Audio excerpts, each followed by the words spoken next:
اگر توکل تمہیں نصیب ہو جائے. حضرت رابعہ بصریہ کہ ہاں مہمان آئے تو خادمہ نے کہا مہمان آئے ہیں تو ان کے لیے کیا کیا جائے. کہا انہیں کھانا کھلاؤ. تو کہا کہ صرف ایک روٹی پڑی ہوئی ہے تو مہمان 4-5 ہے، کم از کم 8-10 روٹیاں چاہیے. تو فرمایا اچھا اس روٹی کو اللہ کی راہ میں خیرات کر دو. تو خیرات کر دیا گیا. تھوڑی دیر کے بعد دروازے پہ دستک ہوئی. من الباب، دروازے پہ کون ہے؟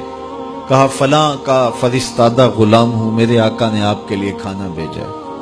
خادمہ نے کھانا وصول کیا اور کپڑا اٹھایا، گنا تو 4 روٹیاں تھیں. تو کہا جلدی جلدی اس کو واپس کر دو، اس کے آقا نے کسی اور گھر بھیجا ہوگا، یہ غلطی سے ہمارے گھر آ گیا. کھانا واپس کر دیا. پھر دروازے پہ دستک ہوئی. پوچھا من دق الباب، دروازہ کس نے کھٹکھٹایا؟ کہا فلاں کا فرستادہ غلام ہوں. خادمہ نے کھانا وصول کیا. حضرت رابعہ نے کپڑا اٹھایا تو گنا تو 6 روٹیاں تھیں. کہا اس کے آقا نے کسی اور ہاں بھیجا ہوگا، یہ غلطی سے ہمارے گھر آ گیا. کھانا واپس کر دیا. پھر دروازے پہ دستک ہوئی تو پوچھا دروازے پہ کون ہے؟ کہا فلاں آقا کا بھیجا ہوا غلام ہوں. اور انہوں نے کہا یہ کھانا حضرت رابعہ کو دے کے آنا ہے. تو خادمہ نے وصول کیا. حضرت رابعہ نے کپڑا اٹھایا، گنا تو 10 روٹیاں تھیں.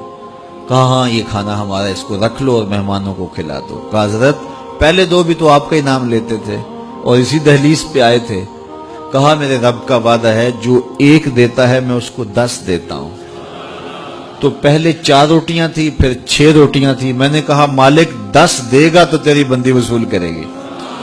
تو اگر اس پہ توکل قائم ہو جائے، اس پہ بھروسہ قائم ہو جائے، وہ وہاں سے دیتا ہے جہاں سے بندے کو گمان بھی نہیں ہوتا. تو جب انسان اللہ کے فضل پر توکل قائم کر لیتا ہے تو پھر کام کاج ضرور کرتا ہے، لیکن اس کی زندگی کی جو ٹینشن ہے وہ ختم ہو جاتی ہے. بس وہ جتنا کر سکتا ہے وہ کرے، باقی چھوڑ دے اس پہ، تو پھر وہ خزانہ غیب سے نصیب فرمائے گا.